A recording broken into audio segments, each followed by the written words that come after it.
You all have a laundry list of roles that mentors can serve in. Please list some of those and talk about Our those. mentors, like myself and a few other, we kind of almost do like a group mentoring. We come together. Sometimes we have our own. If we see 12, 13 young men meeting, we'll say, okay, let's have a barbershop. Let's have, so we come together. It's no, like, we do have a different toolkit for them to follow. So we make sure that they make it a point to make sure that they communicate with their students, but we don't structure as to how they do it. We want it to be very organic and flowing, so that students feel comfortable and they feel comfortable. Again, keeping within perimeters of making sure that we're not in anybody's personal things and like that. We keep it all professional and academically based. But as far as how you meet with your mentor and mentee, again, it could be at lunch, it could be at breakfast, it could be over FaceTime, it could be it could be an email, it could be however. But we want to make sure that they're connected. So we allow our mentors and our mentees to create their best way of working together and working for the best interests of both of them.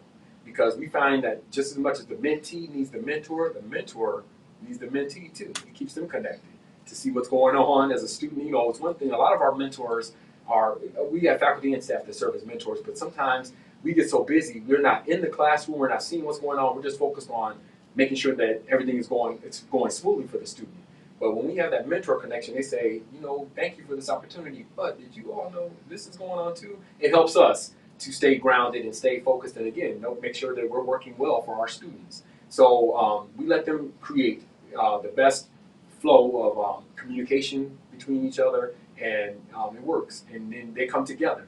Our Francis Franklin Scholarship Luncheon is free to our mentees, and that's where a lot of the time our mentors get to come to them, meet family, because we invite family and things to this event. So sometimes it's maybe the first or second time that they've seen their mentor that semester, but it helps with them to just be able to have that relationship, and we let that flow. We let that come together organically, because if we structured everything and if we had you got to do this, you got to do that, it won't happen.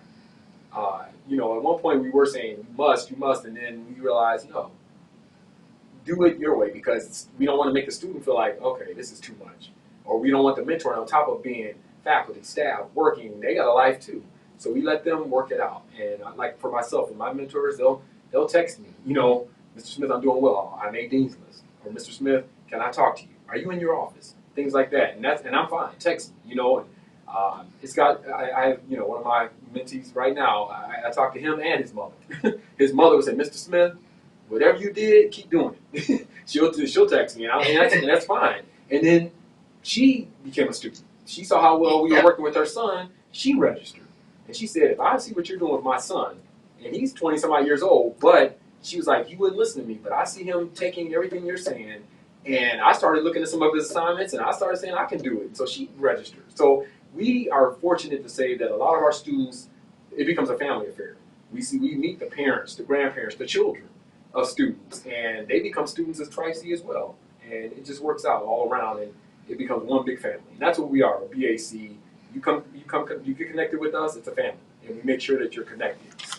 Again, I can't speak highly enough about like Beverly Owens with Choices and the things that she's done, because she's a graduate of the college, and how she brought that to to the table.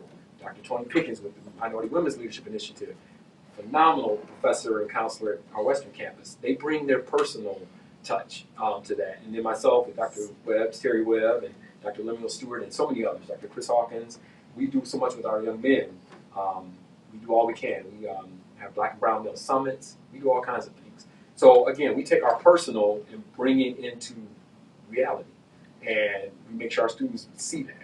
Sometimes when you talk it, they're like, but when they see it and you walk with them, and you're right there with them, they feel it, and it comes across.